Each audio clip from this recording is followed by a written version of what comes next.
காட்டை வாங்கி அங்கே ஒரு மணிமண்டபமே கட்டுங்க சொல்ல மாட்டாங்க. சொந்த இடத்துல எப்படி வேணால் செலவச்சிக்கலாம். அதுக்கு எந்த ஒரு பர்மிஷன் தேவையில்ல, எந்த ஒரு இதுவும் தேவையில்ல. அதை பண்ண வேண்டியதானே. எதுக்கு பொது இடத்துல வச்சா 4 பேர் கேட்க தான் செய்வான்.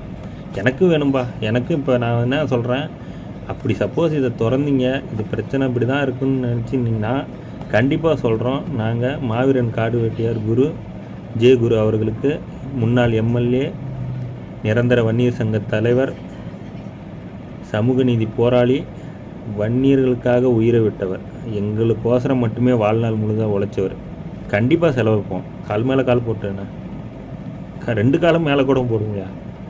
என்னையா உங்களுக்கு வந்தால் அது ரத்தம், எங்களுக்கு வந்தால் தக்காளி சட்னியா? எங்களுக்குன்னு ஒரு ஆசை இருக்காதா? உங்களுக்கு ஒரு ஆசை இருக்கும் போது எங்களுக்குலாம் ஆசை இருக்காதா? ஆசைப்படுவோம். அடுத்தது தீரன் சின்னமலை தலையும் வைக்க தான் சொல்லுவோம். ஏன் அவர் சுதந்திர போராட்டம். நீங்கள் சுதந்திரம் நீ நான் பேசணும். நீ இத்தனை யூடியூப்பில் பேசுகிற, இன்றைக்கி நீ செலவைக்கணும்னு குதிக்கிற, இதுக்கெல்லாம் காரணம் சுதந்திரம் வாங்கினதுனால தான். அதனால் அவருக்கும் நாங்கள் செலவைக்கணும். அப்புறம் எங்களுக்கு வேறு என்ன, வேறு யாராவது வேறு சமூகத்திலேருந்து கேட்டாங்கன்னா கண்டிப்பாக அவங்களுக்கு செலவச்சிடலாம். ஊர் அப்படியே ஒன்றுன்னா லைனாக வைக்கலாம். இங்கேருந்து அப்படியே ஊர் எல்லா வரைக்குமே ரோட்டு ஃபுல்லாக சிலையாக வச்சுட்டு போகலாம். நல்லாயிருக்கும் ஊர். அப்படியே இந்த மாதிரி ஊரே இருக்காது, சூப்பராக இருக்கும் நாளைக்கு பார்க்கக்குள்ள. அதனால் புரிஞ்சிக்கிங்க, நடந்துங்க. வேறு ஒன்றும் சொல்ல.